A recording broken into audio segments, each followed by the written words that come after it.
Hey guys, this is Mel, and I'm here to talk about Legends of Tomorrow, episode 206, titled Outlaw Country, which premiered Thursday, November 17, 2016 on the CW. So guys, normally, let's get right into the rules, but normally I would record this the very first night I watched the episode for the first time. However, I've been swamped with work, so I'm recording it on November 29, 2016, less than an hour before the official part 1 of the crossover event begins. So I wanted to make all my comments about episode 206 before any of the Legends team appear in the crossover event tonight. So normally it would be recording the same night, not this case, so keep that in mind as well. Also keep in mind that I haven't read any of the comics, so whatever my thoughts, theories, predictions, any of that is all based on what I see on the screen itself and what I take out of that. So keep that in mind. I only own my thoughts and theories. Any of the photos I use in the video are pretty much found on Google if they're related to the show directly. So there's that. Also, this is being made for fun. No money is being made out of this. It's just a fun way to keep track of what I thought when I first watched it, what I picked up on as someone who's not reading the comics, and then just to see if any of my predictions panned out later on. So I believe I covered everything, but let's start with the 10-minute clock, and let's begin with something new that we learned in this episode. Like I said, I am pretty much talking about this almost 2 weeks later, but I did write a few things down, and one of the things I wrote down was the fact that we are in 1874 Liberty, Colorado. Old Wild West, pretty much. We get to see Jonah Hex again, and this time we see him go against Quentin Turnbull, who the whole vendetta against them is the fact that Turnbull burned down the town Hex was in shortly after the Legends team had left it back in the previous season. So that's where the whole rivalry starts between them. But the Legends team find themselves in 1874 due to an aberration that occurs there in the form of Turnbull finding dwarf star metal in one of the mines and using it to conquer some territory. The actual aberration itself was the hanging of Jonah Hex, which the team interrupted. So a lot of the whole adventure in the Wild West was to stop Turnbull from conquering pretty much the whole east side of the country, I think, if that's what it were. But let's move on to tidbits, though. So tidbit number 1 was the fact that Ray was able to recreate the Atom suit because they were able to find new dwarf star, a lot more than what he originally had. So that makes me feel so much better, because for a while, for a few of my videos now, I've been wondering, why has Ray not recreated the Atom suit? He has, by all means, more technology on the Wave Rider than he ever had back in Star City when he created the first suit. So what was stopping him? Apparently it was the fact that he didn't have any dwarf star, which is what he needed to power the suit. So now that he has his hands on a lot more of it, he was able, I think he commented on the fact that he could make 20 Atom suits if he wanted to. So he has his suit back, which I'm grateful for. Also, while doing that, Ray creates Nathan's new superhero suit because Nathan not only created a design that he had, but also he commented on the fact that every time he would steal up, his clothes would shred or they wouldn't fit comfortably and all that. So that's why Ray created the suit for him. We also find out that Nathan has a weakness against dwarf star weapons. So bullets made out of dwarf star, they will puncture through Nathan's steel skin and actually wound him. So we found out about that. So he has a weakness against that. Does that mean he has to stay extra clear of Ray in the Atom suit, which is powered by dwarf star? Not sure. We'll have to wait and see for that. But moving on, though, it looks like Professor Stein is getting new memories about a woman who he feels like he loves, which brings into question what his status is with Clarissa, because was this lady with brown hair before Clarissa, after Clarissa, who was Stein's wife, as we know. So that is being put into question there. Also, we see Amaya, aka Vixen, offering Heatwave the chance to rein in his inner animal. He kept on saying that he's wild, he's not to be tamed, he can't keep the beast within him, while Amaya has to control all these different animals through her amulet, she kind of knows what it's like to have to fight with an inner animal. So she offers to help Mick work on his restraint, I guess you could say. So there is that. Most shocking moment of the episode, let's move on to that. For me, I think it was the fact that Professor Stein was getting all these flashes of another woman.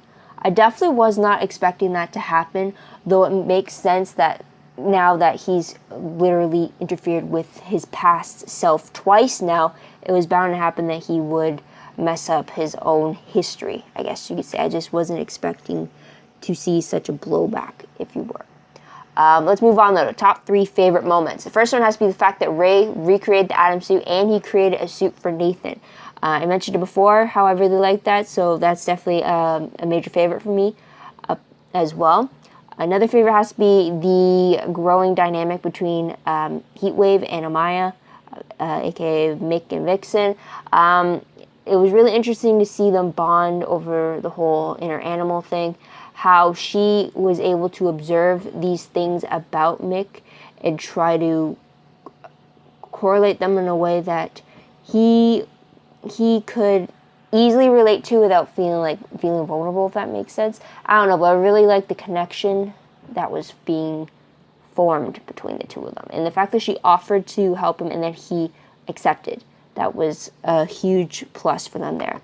Last favorite moment was the fact that at the very end of the episode, the last scene of the episode was pretty much, I think, or the one that I like, was the fact that right when Nathan was gushing over the new suit that Ray had found him, Sarah interrupts with news that their friends back in 2016 needed their help. And then they rush off to go have a look, probably go to another scene. But that's the last we see of those 3. I really like that scene in particular because of the fact that it tees up for the crossover event. We know that they're going to 2016 to Star City and to Central City, whichever the two, to help with the upcoming invasion that they're going to deal with in the next episode. I really like that they were able to tee it off like that, so that was good. Moving on, top 3 peeved moments. I don't remember having any peeves, so I'll just leave it at that. But what will I remember most when I look back on this episode? I like the fact that we got to see Jonah Hex again. I like the fact that he commented on the fact that Rip Hunter wasn't there. I liked how we got to see him try to adapt to the fact that Sarah was calling the shots as leader, and him trying to accept that mindset since it's not a woman in power isn't necessarily a common thing back in his time. So it was just interesting to see him adjusting to the team dynamic without the one member he knew from a previous encounter. So there's that. Let's move on to random questions, though, very quickly. First one is Professor Stein's mysterious woman someone we have already met in the Flash series? Initially, when I saw that, I immediately thought of Christina McGee, the doctor from Mercury Labs, that Barry has saved a few times. I'm wondering if that's her or someone like that in that position where we have seen them on a few occasions over on the Flash, and yet we just didn't know that they could have this type of connection that Stein has suddenly become aware that he's making. So I'm wondering if that's the case or if she's just some completely random woman that we're going to find out who she is later on. Next question, though. When will Professor Stein and Jax tell the others about Barry's future message from 2056? Are they going to mention it to anybody? Are they even going to mention it to Barry himself when they see him in the next episode? Or are they going to keep it to themselves until it's really necessary for them to know? I think they really should, especially to Nathan, because maybe Nathan will know something to draw from the history books or something. Or I guess since it's in the future, he won't know anything that's happened in the history books. But the ship might have something that's in the history books, since the ship is originally from 2166. I don't know, I'm rambling though. But let's move on to predictions very quickly though. It's going to be very short because of the fact that the promo for 207 is just pretty much part 3 of the crossover event. So there's no actual new promo for part 3, since they're not going to reveal that until the other 2 parts are completed. So it's pretty much the same crossover promo that they've been showing for the last 3 weeks. But they did release the synopsis for 207, which reads, "All for one and one for all in this crossover of superheroes. After learning the Dominator's plan for the world, the Legends must work together with the Flash, Supergirl, and Green Arrow to kill them once and for all. Meanwhile, Stein figures out, with the help of others, how the team can terminate the Dominators, but is distracted by the aberration he realizes he created in 1987. Ray, Jax, Mick, Amaya, Nathan, and Sarah are also set to appear as well, for obvious reasons. So there is that. I'm wondering if... I'm wondering with the whole crossover coming up, if Sarah is, or if anyone from the team is going to mention to the Arrow team about Damien Dark and how they've been trying to battle him in the past and all that. I'm wondering if they're going to bring up to Barry about another speedster being their time traveler who's causing all the aberrations. Will they collaborate on possible ideas on who their enemy is going to be? So I'm wondering if we're going to get any of that.